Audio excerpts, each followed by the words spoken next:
सहारा प्रणाम। सहारा से जुड़े हुए समस्त कर्तव्ययोगी साथियों का और सहारा से जुड़े हुए समस्त निवेशकर्तागण, सोशल मीडिया पर हमारे समस्त जाबाज साथियों का हार्दिक अभिनंदन, स्वागत है। दोस्तों, पिछले 4-5-6 दिन से एकदम माहौल शांत है और हमने भी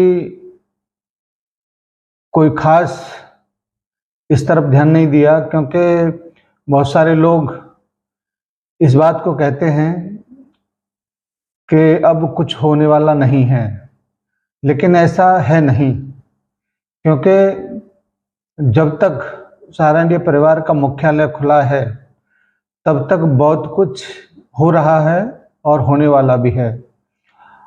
आज मैं आपको ये ज़रूर बताना चाहूँगा कि सोशल मीडिया पर या यूट्यूब के माध्यम से हमारे जैसे साथी जब आपको सूचना पहुंचाते हैं तो बहुत बड़ा रिस्क लेकर ये काम करते हैं, क्योंकि बहुत सारी बातें अनर्गल तरीके से हमारे लिए भी कहते हैं, लेकिन हमने इसके ऊपर कभी ध्यान नहीं दिया, क्योंकि फोकस और केवल हमारे कर्तव्योगी साथियों के लिए और सामान्य जमाकर्ताओं के लिए है।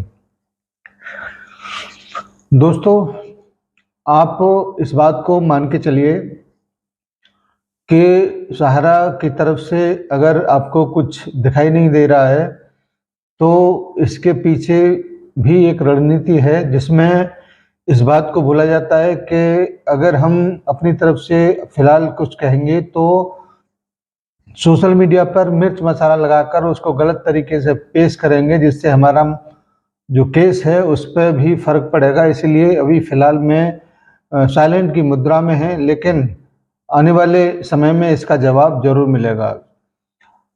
सुप्रीम कोर्ट भी पूरी तैयारियों के साथ अब आपके सामने आने वाला है, क्योंकि कुछ समय पहले सुप्रीम कोर्ट पर भी शायद 23 तारीख का बात है, सुप्रीम कोर्ट में भी कुछ हलफनामे दाखिल किए गए हैं। इसका मतलब है कि वो एक्टिव है और आने वाले 30 तारीख को जो डिसाइडेड तारीख है उसमें ये सारी चीज़ें देखने को मिलेंगी।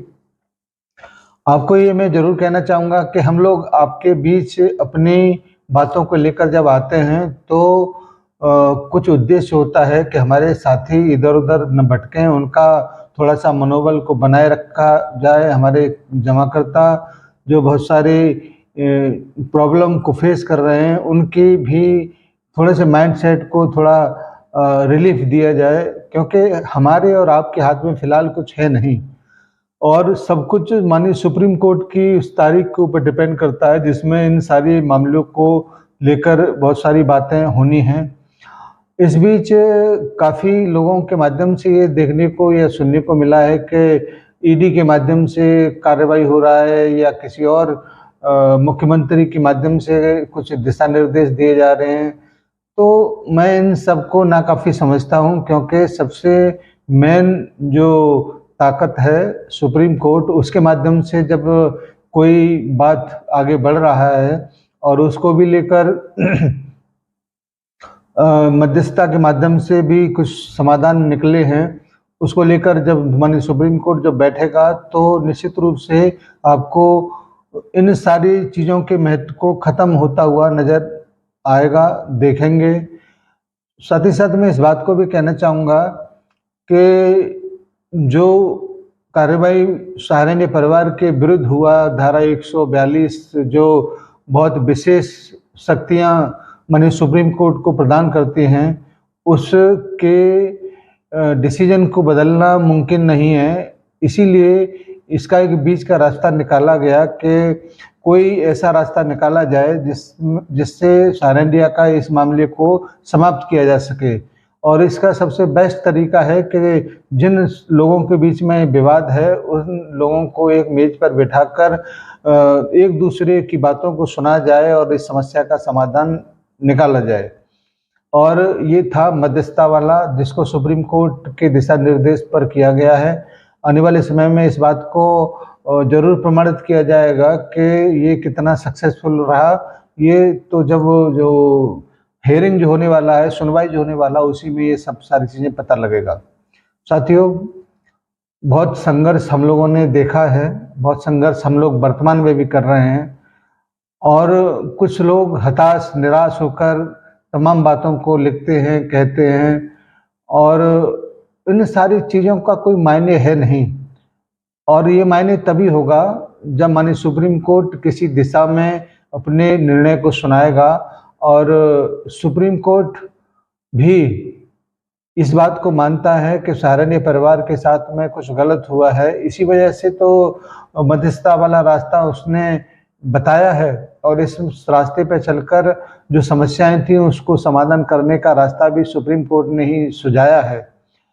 अतः आप लोग इस बात को लेकर निश्चिंत हो जाएं कि कुछ समय थोड़ा सा संघर्ष भरा जरूर रहा या रहेगा। जब तक सुप्रीम कोर्ट के माध्यम से आपको राहत नहीं मिल जाता तब तक अपने आप को थोड़ा सा संभाल के रखें, क्योंकि सोशल मीडिया पता नहीं क्या क्या कहता है, क्या क्या उसके बीच में सुनने को समझने को मिलता है। लेकिन फिर भी आप लोग हिम्मत को बना के रखें, क्योंकि अभी मैंने पिछले कई दिनों से वीडियो नहीं डाला है इसी वजह से, क्योंकि आप लोग भी थोड़ा सा देखते देखते उसको फ्रस्ट्रेशन में आ जाते हैं। लेकिन ये एक बहुत बेहतरीन माध्यम है जो आपके दिलो दिमाग को तरोताज़ा रखता है।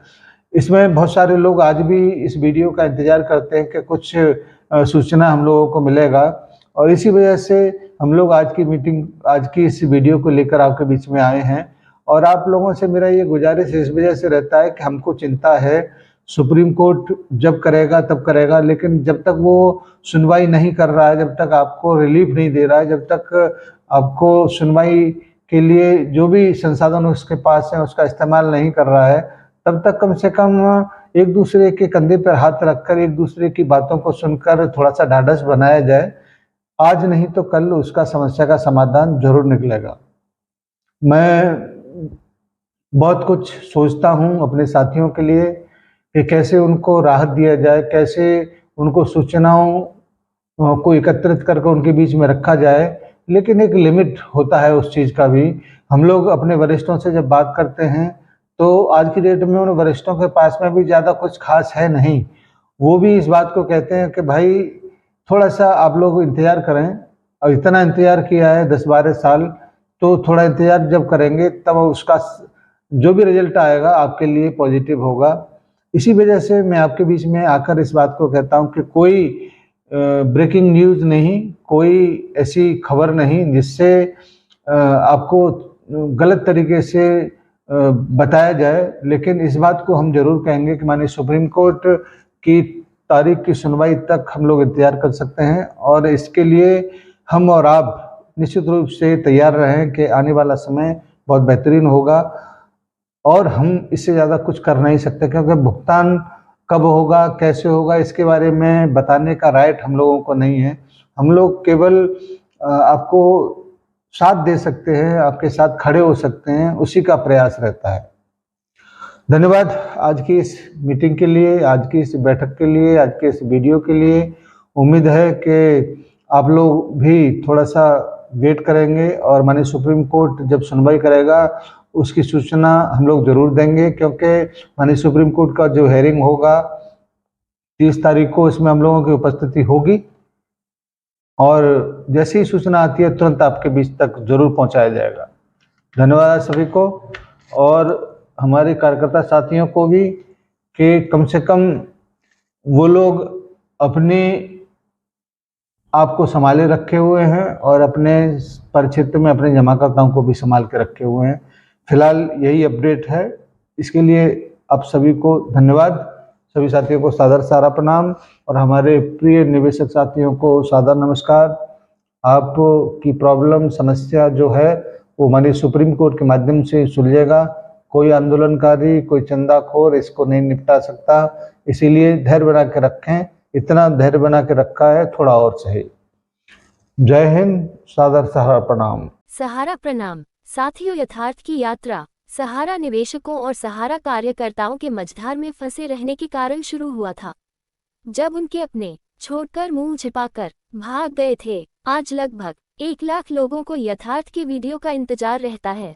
हमारी कोशिश है कि जब तक आपके भुगतान और रोजगार से संबंधित कार्यवाही और सुप्रीम कोर्ट से पुनर्तः मामला समाप्त नहीं हो जाता तब तक आपको हम एक माइलस्टोन के रूप में राह दिखाते रहेंगे।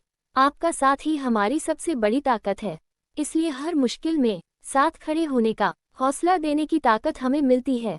उम्मीद है आप ही हमारा साथ देकर हिम्मत बढ़ाने का कार्य करेंगे। धन्यवाद। यथार्थ परिवार।